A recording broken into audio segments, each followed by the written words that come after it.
video, right? Yeah. Hello, welcome back to A Taste of Honey with Iris Kerrigan. Today I'm going to try something new. Those of you who have read Chicky Pie's Cafe, The Buzz at Chicky Pie's Cafe, know that here and there are some particular foods mentioned, some pies, some fried chicken, and so forth. But when you get to chapter 14, Mell is working her magic by showing how you can turn your troubles into a good recipe, a new recipe for life. And she's been talking with Elise for quite a while. Elise explained that she's got a dilemma here. She doesn't know what to do because she's feeling like she's called to go back and rescue the two kids she used to nanny. But she's torn. She'd have to go back to a very abusive, horrible household, and she's afraid of that. So she's consulting with Mell about what to do. And Mell tells her a lot about her troubles that she faced when she was younger, and she faced some of the similar things that Elise did, the abuse and so forth. And then they move into the kitchen of Chicky Pie's Cafe. And I'm going to take you there in a few minutes. But before I do, we're going to bake a chicken pot pie. And that's where this particular chapter gets into at some point. So this is my way of handling a chicken pot pie for myself and our smaller family. Obviously, if you're cooking for a whole restaurant like Chicky Pie's Cafe, you would have to adapt the recipe for that. But I'm suspecting that most of you are not looking for a recipe that goes for a whole restaurant. So I hope this helps you. And to start off with, I make sure I have my crust, my bottom crust in the pie shell already. I use a slightly larger pie dish that's got a little depth to it. Most regular pie dishes are just a little bit shallow for my taking. But you don't want something so big that the pie crust won't fit. Now, I take the easy route when it comes to something like this because I'm not one to want to have to spend a lot of time doing every little part of a recipe. So a long time ago, I found out that the easy pie crusts made by Pillsbury are wonderful. They taste good, they work well, and they save me a lot of time. So I put my pie shell in the bottom. I have to stretch it a little bit, just a little bit, because it's a slightly deeper dish. So that's all set. And then I have to, of course, cook my chicken first, because you don't want to start with raw chicken. So I've already cooked this. I fried it up in a little bit of olive oil in my fry pan, but I cut the pieces up in small pieces first. Now sometimes I will really cheat, if you want to call it that, and buy some pre-cooked chicken that's already in small pieces, and that saves more time. But this time I'm using the chicken tender breasts from Foster Farms, and I had to saute them first in the oil. So this is all done here. And then I'm going to make a sauce. But before I make the sauce, I want to make sure I have all my vegetables ready. Now, as I said in the story, Mell shows Elise that she has a lot of leftovers in her kitchen because her sous chef apparently ordered way too much chicken and way too much vegetables for their clientele, their customers, to make what they normally would make. So she asks Elise, what do you think I ought to do with all these leftovers? She had celery, carrots, chicken, and so forth.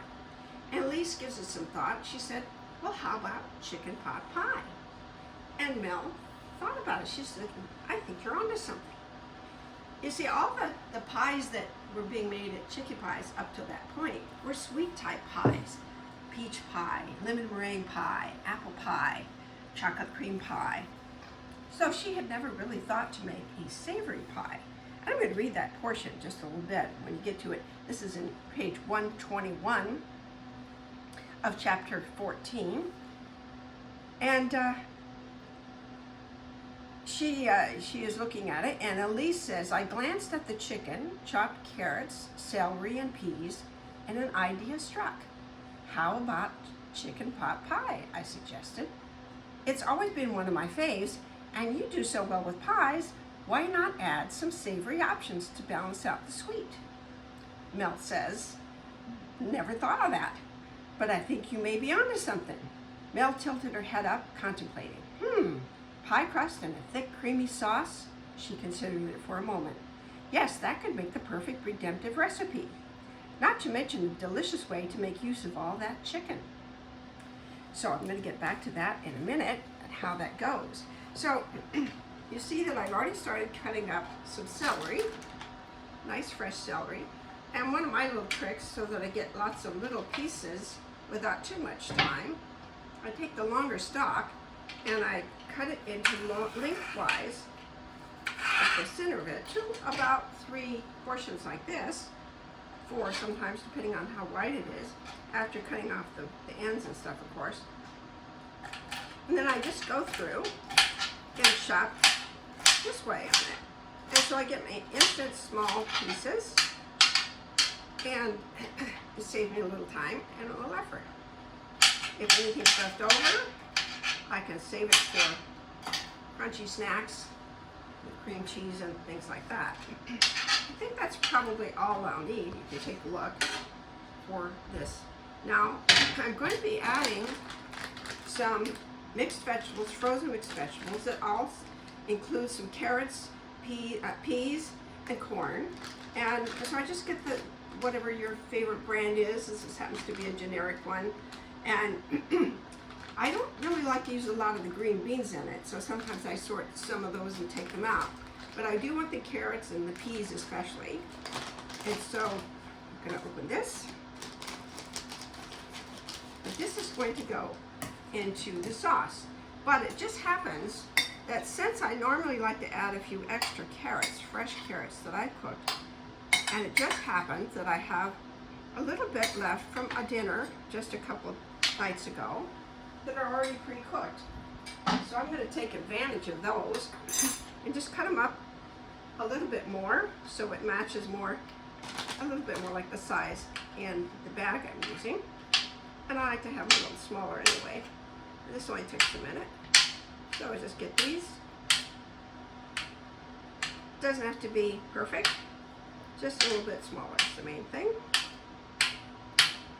Okay, so I'm going to let these sit here for a minute, and I'm going to go over to the stove again, because now I'm going to make a cream sauce. Now, for a lot of years, I would do the total easy way for my cream sauce, and I would just use a can of cream of chicken soup. And this one happens to be the heart healthy one, so it's a little less fat and 50% less sodium, which is healthier.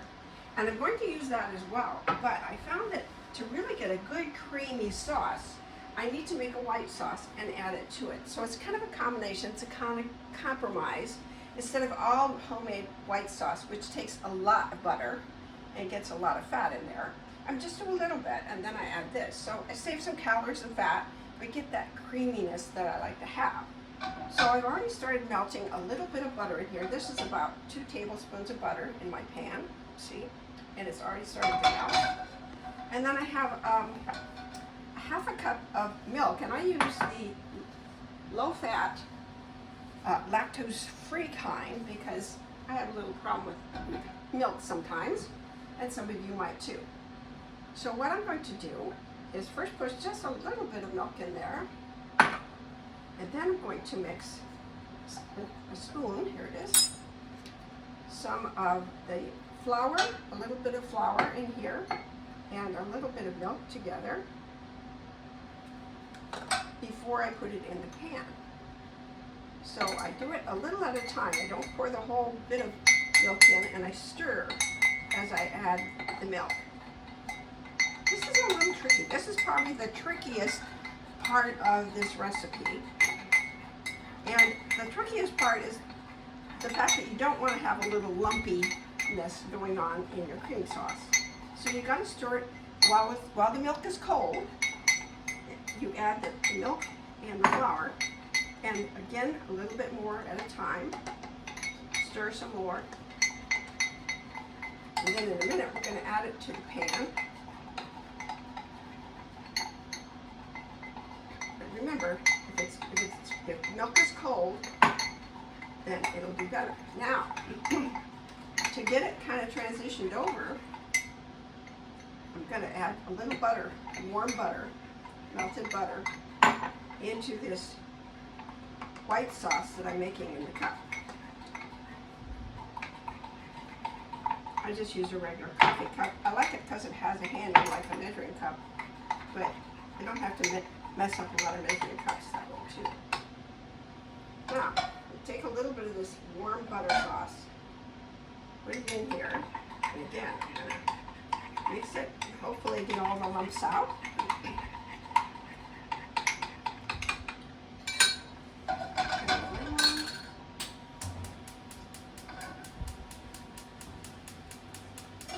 Have one of these whisks handy as well. Letting it warm a little bit first. And I'm going to go start adding it in, and there's still quite a bit of lumpiness to it. So I'm whisking it in as I add it.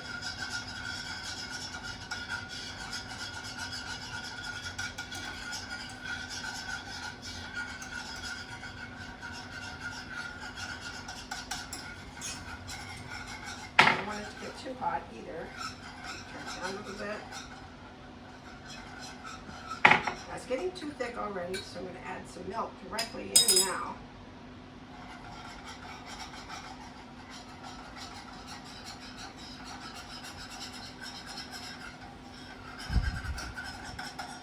I keep constantly stirring it because it's pretty fast that it can turn lumpy if you don't. And I hope it doesn't turn lumpy today. I'm going to add some water next to thin it out a little bit because it is getting a little too lumpy and a little too thick.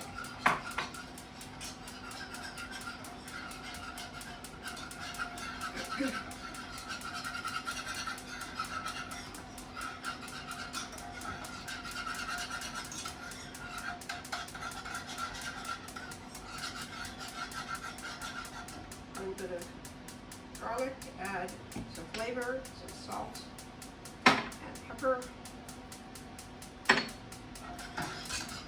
I think, from my eyes and my experience, I need a little more butter too. It's not quite getting enough creaminess, so I'm going to do that.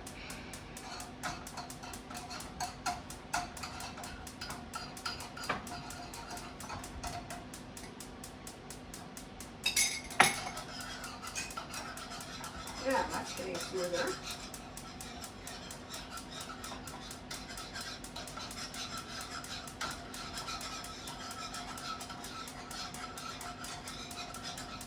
Okay, the lumps are going away.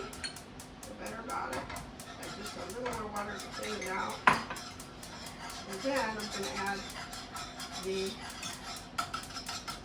ready-made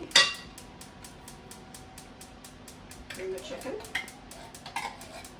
Adds a little flavor as well as creaminess.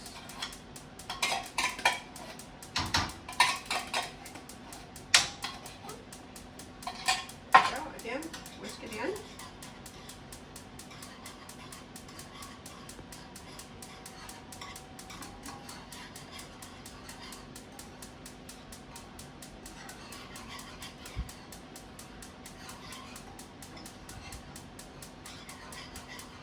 Keep it on low or simmer. Don't want it to get too hot.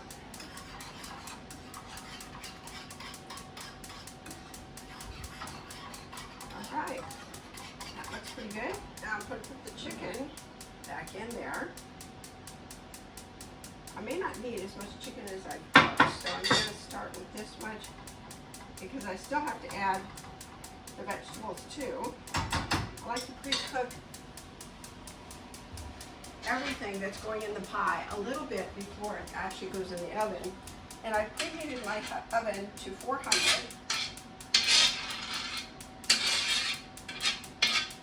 So that's that, and then we're going to put the frozen vegetables in there as well. As I said, I like to pick out some of the green beans. It's okay, whatever your taste is. You might like a lot of green beans in your chicken pot pie. I prefer not to have too much green beans in the chicken pot pie. I'd rather just have mostly peas and carrots and that sort of thing. So I'm putting probably half a cup, a little bit more than that, of the mixed vegetables. I don't do a lot of measuring on my stuff. I do by what what looks right to me in proportions together.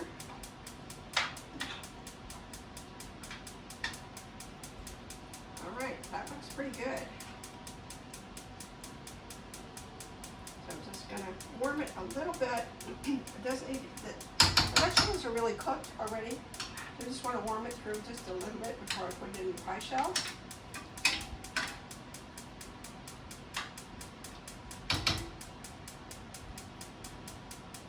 Do I want to add more chicken?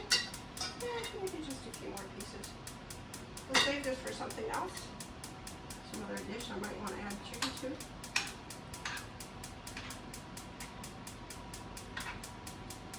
Okay, I think that's probably good enough. So now we're going to put it into the pie shell I have already set here.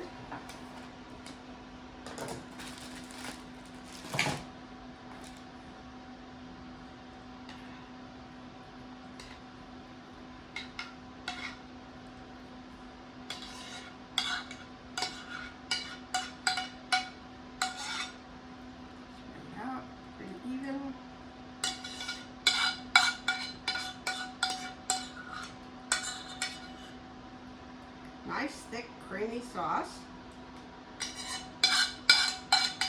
And thankfully, I don't see too many lumps, if any, so that's good.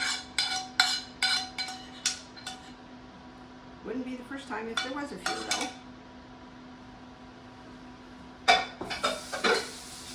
Now, gotta put the top on, right? Wouldn't be very good without that. However,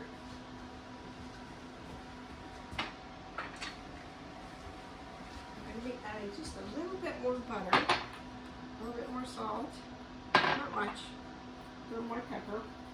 I don't want to sneeze on it, so I gotta do that. And near the center area, I put some little, excuse me, some little dabs of butter that will be underneath the crust. Adds more flavor. Nope. I don't want a lot, I'm trying to save some calories a little bit, but I do want the flavor. So I got 4 little pieces of butter, if you can see that on there. So now I'm going to add the top. So you just roll out those pie crusts that come in the package.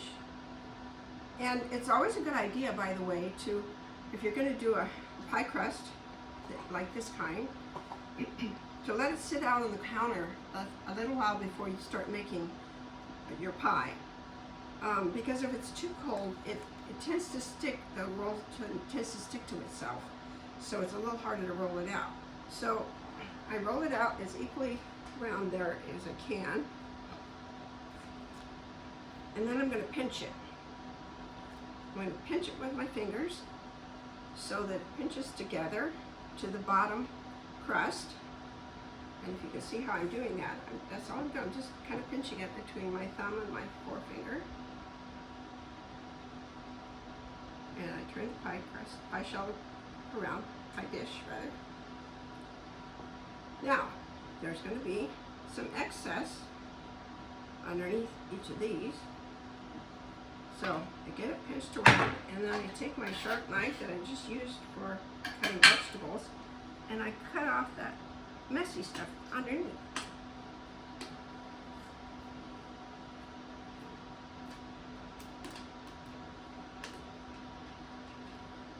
Some areas are messier than others. That didn't need too much cutting there. There we go. Where it comes up, there's little handles on my pie shell, so I kind of pull it up away from there.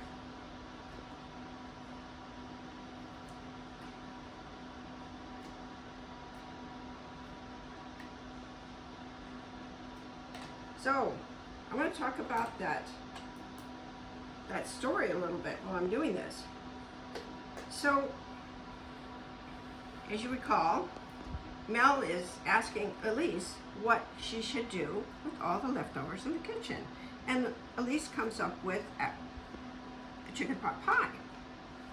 Well, before it got to that point in the story, you might remember that, as I said, Elise has this dilemma. Something from her past is kind of left over for her to deal with. And that's what Mell brings forward at that point. She said, I think you've got some leftovers that you need to deal with. I'm going to read it for you.